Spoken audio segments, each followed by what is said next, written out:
สบายดีมื้อนี้ส่งภกินจะพามากินหน่อไม้เนาะหน่อไม้บ้านเฮากับน้ำแจ่วแจ่วก็เป็นแจ่วซื้อมาดอกแจ่วบ่ได้เฮ็ดเอง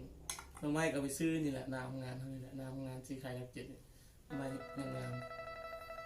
ๆสิพากินหน่อไม้เนา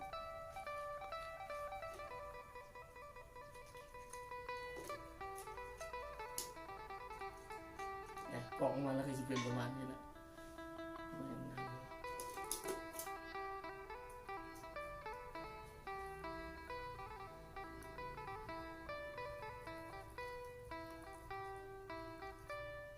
มาเด้อเอามึงเนาะลองชิมมึงแซ่บหวานทำไมหวาน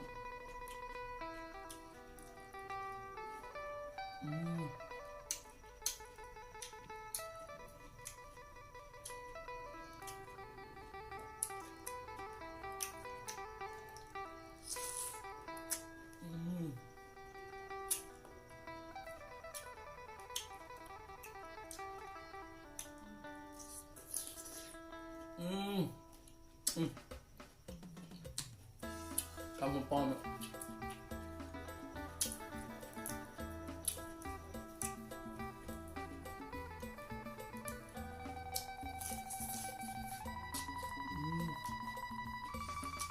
แซ่บ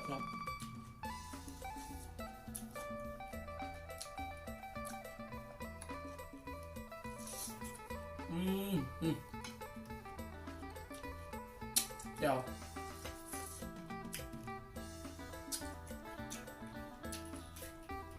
กินอะไรกินหอดบ้านเลยพี่น้อง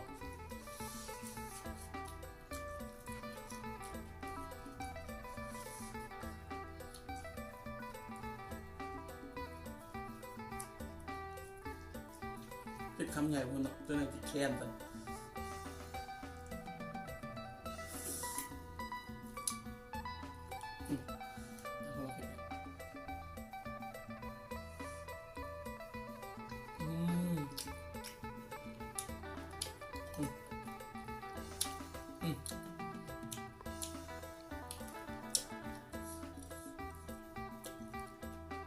คุยหลายๆจังแซ่บจัง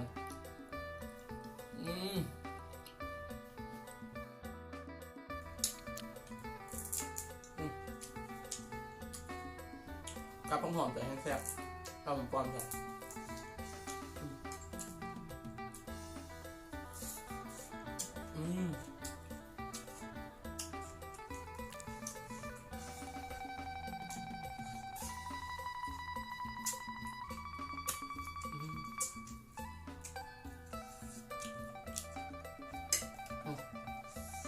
แจ่วจนหมดเลยพี่น้อง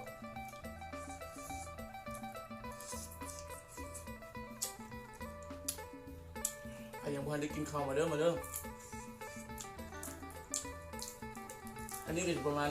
4-5 โมงแรงนี่แหละกินข้าวสวย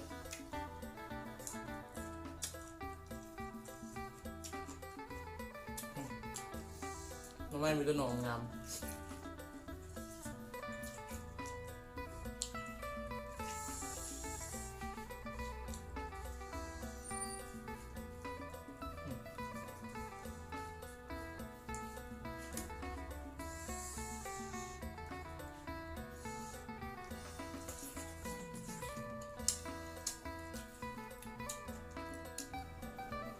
คุยหลายเลยเจ้าคุยหลายเลย